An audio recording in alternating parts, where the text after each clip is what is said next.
Hi everyone, आज हम बात करने वाले हैं केतु देवता के बारे में। केतु देवता क्या रिजल्ट्स देते हैं कुंडली के 12 भावों के अंदर, और एक एक करके हम इन्हें समझेंगे। और हम जानते हैं कि केतु देव जहां बैठते हैं वहां से आपको दूर मूव करवाते हैं। हम यहाँ पे ये समझने वाले हैं कि वो किस हाउस में आपको किस चीज से दूर करेंगे और कैसे करेंगे और आपको कैसे मूव होना है। जैसे जैसे आपको ये चीज समझ में आएगी, आप वैसे वैसे ही उस चीज को बहुत सिस्टमैटिकली अच्छा मानेंगे और ग्रो कर पाएंगे, वैसे ही आपसे फॉलो कर पाएंगे। तो शुरू करते हैं। केतु देवता अगर आपकी कुंडली के पहले ही घर में बैठे हों तो उनके क्या रिजल्ट्स हो सकते हैं। यहाँ पे बैठ के केतु देव आपको इनिशियली लाइफ के अंदर बहुत ज़्यादा रिस्पेक्ट नहीं दिलवाते। यहाँ पे इनिशियली बैठकर आपके लिए बहुत नेगेटिव रिजल्ट्स दे देते हैं, क्योंकि आपको इल्यूजन्स मिलती हैं, आपको नेगेटिव माइंडसेट मिलता है। आप हर एक चीज़ के अंदर पहले ये सोचते हैं कि क्या ये मुझसे हो पाएगा भी। जब आप ये चीज़ें सोचना स्टार्ट कर देते हैं तो यहाँ बैठ के केतुदेव प्रॉब्लम करते ही हैं। यहाँ पर एक चीज़ का और ध्यान देना है आपने। केतुदेव यहाँ बैठकर आपको ऐसे एक बिजनेस में या ऐसे एक वर्क में डाल देंगे जो चीज़ आपको इतनी पसंद नहीं होगी, जो चीज़ आपको लगेगा कि अगर मैं इसको अपने नाम के साथ जोड़ूंगा या मैं इस काम को करूंगा फॉर प्रोफेशनली या अपना लाइफ के अंदर एज अ गोल, इस चीज़ को मैं उठाऊंगा तो वो चीज़ मेरे लिए बहुत नेगेटिव हो जाएगी। जब आपको ये चीज़ ऐसी कोई मिल जाती है, आपको ये समझना बहुत ज़रूरी है कि केतु देवता आपको डिटैच करते हैं। जितना आप उस चीज़ से दूर भागेंगे उतनी ही फेम आपको उस चीज़ को करने से मिलेगी। जैसे जैसे आप वो चीज़ को करते रहेंगे, उसके अंदर बढ़ते रहेंगे, आपकी फेम बढ़ती जाएगी। लेकिन यहाँ पर एक चीज़ और ध्यान देने वाली है कि केतु देव आपको रिस्पेक्ट नहीं दिलवाएंगे जब तक आप अपने आप से अटैचमेंट छोड़ नहीं देते। अपने आप से अटैचमेंट छोड़ने का मतलब ये नहीं है कि आप मैनिफेस्ट करना बंद कर दीजिए, आप लाइफ में पॉजिटिव सोचना बंद कर दीजिए या अपने आप की सेल्फ रिस्पेक्ट लूज कर दीजिए। इसका सिंपल सा मतलब है कि आपने कुछ अपने अकॉर्डिंग अपने स्टैंडर्ड सेट कर रखे हैं कि मैं इस स्टैंडर्ड से नीचे का काम नहीं करूंगा, या मैं इस टाइप का काम नहीं करूंगा, या मैं इस फील्ड में नहीं जाऊंगा। फॉर एग्जाम्पल कि आप एक इंजीनियर हैं और आप एक टेक्नीशियन का काम करने से मना करते हैं, तो अगर आप वो वाला काम भी कर देंगे जो हालांकि आपके स्टैंडर्ड का नहीं है, उससे नीचे का ही है, पर अगर आप वो वाला काम कर देंगे तो डेफिनेटली आपको केतु देवता ओवरऑल लाइफ के अंदर फेम बहुत देना शुरू कर देंगे, क्योंकि अब आप अपने स्टैंडर्ड से नीचे उतर चुके हैं। अब आप अपना बनाया हुआ जो माइंड में एक स्ट्रक्चर था कि मैं यही काम करूंगा, मैं इन्हीं कामों से ही ग्रो कर सकता हूं, मैं किसी और फील्ड में नहीं जाऊंगा, मैं यही करूंगा, ये चीज़ से आप नीचे आ चुके हैं। अब आप वर्क कर रहे हैं उनके अकॉर्डिंग। अब वो आपको डिटैच कर चुके हैं और अब उन्होंने फ्रूट्स ही देने हैं आपको, अब आपको वो ग्रोथ ही देंगे। इसके बाद आते हैं केतु देवता अगर आपकी कुंडली के सेकंड हाउस में होते हैं। अब डिटैच करना है, फैमिली से उम्मीदें छोड़ दीजिए। अगर आपको कोई भी उम्मीद है कि आपकी फैमिली आपका बिजनेस, आपका करियर सेटअप करवाएगी या आपके लिए मॉनेटरीली कभी हेल्प करेगी, तो ये उम्मीदें आपको छोड़नी ही पड़ेंगी। आपको खुद काम करना पड़ेगा। हो सकता है उनकी रिस्पॉन्सिबिलिटीज भी आपको उठानी पड़े, पहली चीज। दूसरी चीज, ये जो हाउस है, ये हाउस है आपके बैंक बैलेंस का, आपकी मनी का। तो मनी से लगाव कैसे छोड़ेंगे आप? बहुत सिंपल है, पैसे मत बचाइए। अब इससे मेरा बिल्कुल मतलब ये नहीं है कि रोज आप फालतू का खर्चा करते रहें। मेरा बिल्कुल भी ये मतलब नहीं है। इससे मेरा सिंपल सा मतलब ये है कि अपने शौक को मार कर पैसे बचाने का कोई फायदा नहीं है। अगर आप अपने शौक को मारकर पैसे बचाएंगे तो डेफिनेटली आपको केतु देव नेगेटिव रिजल्ट्स ही देंगे। वो आपके पास पैसा बहुत लिमिटेड अमाउंट के अंदर आने देंगे, बहुत ज़्यादा कम पैसा आएगा आपके पास।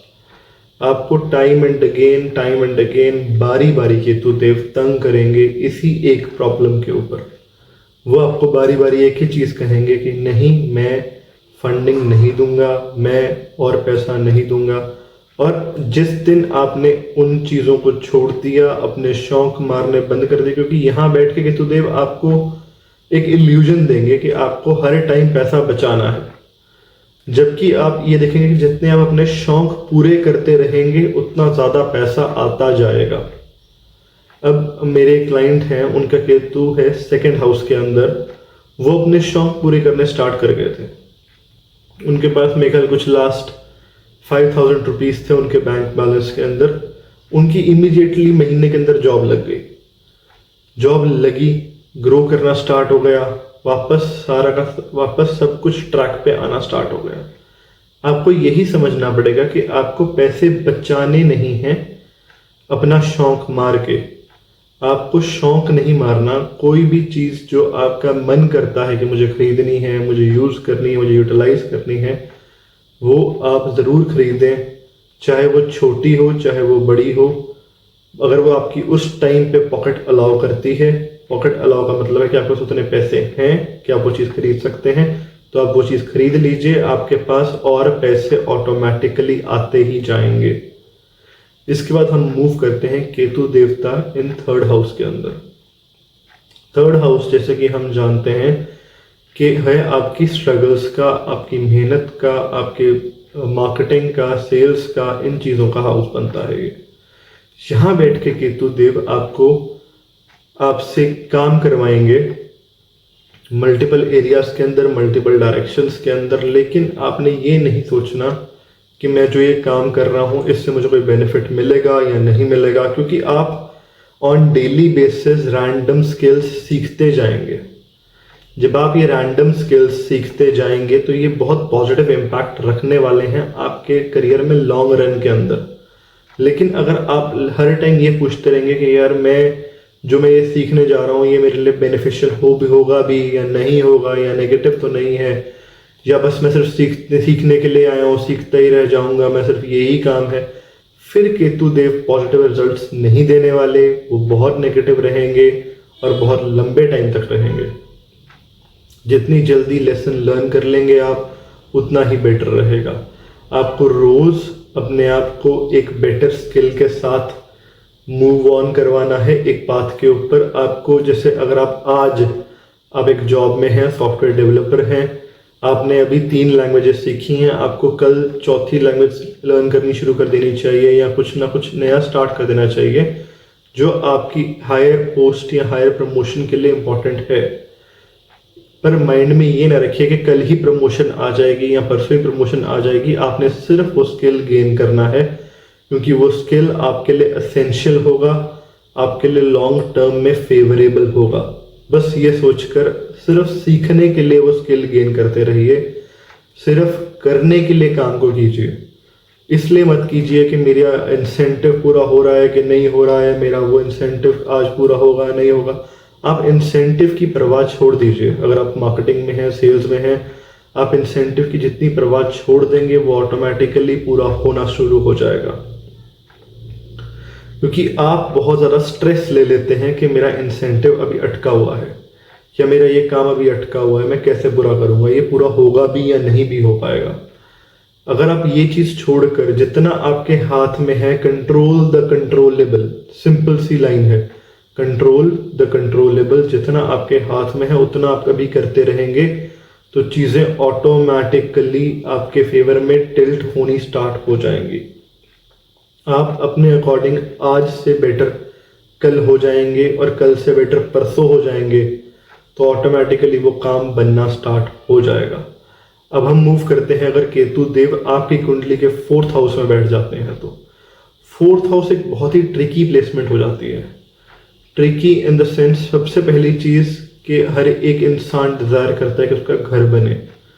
आप थोड़ा ज़्यादा डिज़ायर कर लेते हैं उस चीज़ को, आप उसके अंदर बहुत ज़्यादा मल्टीपल कैलकुलेशंस ले आते हैं कि आज प्रॉपर्टी प्राइसेस इतने चल रहे हैं, कल इतने हो जाएंगे।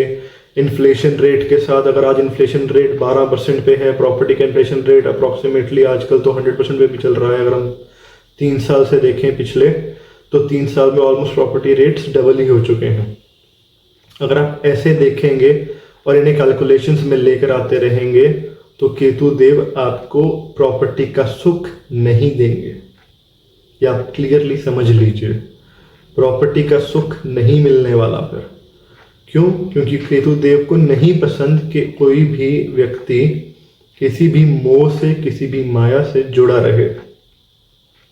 आप अगर ये सोच के छोड़ देंगे कि कोई बात नहीं, भगवान अपने आप हेल्प आउट कर देगा, इन द फ्यूचर अपने आप पैसे आ जाएंगे, तो हाँ डेफिनेटली वो पैसे कहीं ना कहीं से कलेक्ट भी हो जाएंगे। आपका बिजनेस के अंदर कोई ऐसी मेजर डील हो जाएगी, आपकी जॉब के अंदर कोई ऐसा मेजर ग्रोथ आ जाएगी आपकी, या ऐसी कोई मेजर साइड इनकम बन जाएगी जिससे आप अपना घर बहुत इजीली बना पाएंगे। मैं जानता हूँ जहाँ पर आप अभी होंगे, जिस लेवल पर भी होंगे, वहाँ से आपको ये बात आज सोच पाना बहुत डिफिकल्ट लग रहा होगा।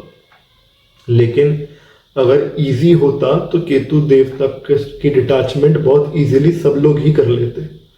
इजी नहीं है, इसीलिए हम लोग यहाँ पे डिस्कस कर रहे हैं, हम लोग यहाँ पे इसके बारे में बात कर रहे हैं और हम इसको अंडरस्टैंड करने की पूरी कोशिश कर रहे हैं। आपको वो चीज़ का मोह, वो चीज़ की अटैचमेंट त्यागनी ही पड़ेगी। अब सेकेंड चीज़ यहाँ पर क्या है, ये हाउस है आपकी मदर का। आप अपनी मदर से दूर ही रहेंगे तभी आपकी ग्रोथ हो पाएगी। ये बात आप अंडरस्टैंड कर लीजिए कि यहाँ बैठ के केतु देव देखते हैं आपके 10th हाउस को।